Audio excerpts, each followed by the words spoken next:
Can you tell me, like, is it still like those three styles, or is fighting more of a mix, like kind of like MMA, where you kind of just try to take um from both? Because I remember we were watching a video, I don't know, a while back, maybe a few years ago, where they broke down fighters into like three categories or four. It's like sluggers and something like that.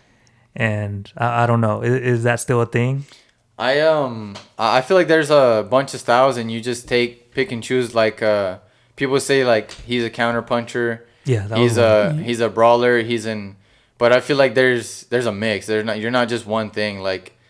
People be like he's a slick boxer, he's defensive. Like I feel like it's a mix of that. Like I don't think you can be one style. Like you have to be able to have it all to be great, to be good or whatever.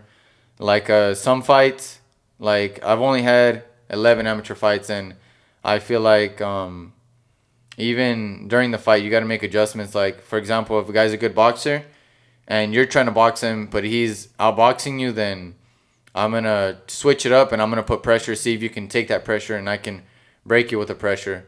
And let's say if you're a slugger, I'm not gonna sit there and slug with you and try to knock you out. Test my chin and test your chin to see who gets knocked out first. I'm gonna box. So I feel like you have to develop a little bit of everything. So when you get tested or your game plan is not working, you implement plan B, plan C, whatever. You can change it up. That's what makes fighters like Floyd and Sugar Ray Leonard and all them great. Do you like you're talking about smart boxing, but are there people out there who like let emotions get the best of them and like the crowd and their ego and they're like, I'm just gonna slug it out for Yeah, that's just another for the thing. just for the crowd and end up hurting themselves or something. That's what sucks because you hear a lot about mentality and you can't let the crowd or you can't let the audience get to you. But you hear a lot like even at the highest level, like I could say like, oh, the pressure's not gonna get to me, but you don't know until you get there. Like a good example is like Arturo Gatti. Like a lot of people know who that is. He had a great fight with Mickey Ward. He had a bunch of classic fights. He lost to Mayweather, but he had a good fight. But his problem is he was a really good boxer. He had really good technique.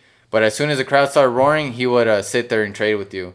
And that was kind of a little bit of a downfall. Like he had fights where he could have won, but he let the crowd and the influence. He's like, oh, they're loving me right now. I love it. I'm gonna sit here and I'm gonna trade. When like other people that are like, I don't care what the crowd says. That I'm not here to get hit. You know, stick to your game Yeah, plan. you got to stick to the game plan, and it's hard to do sometimes. Like you don't know until you're in that situation. Yeah.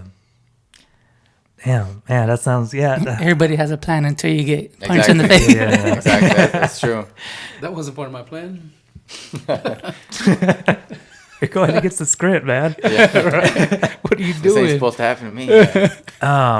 Do you have a big like moment where you got hit and you're just like, oh man, like that one was a little too much, or you haven't had that? As far as in a fight, I haven't really been like rocked or hurt or anything. Thank God. I mean, we're gonna keep moving up, and eventually like that might happen. But as far as like these past fights, I haven't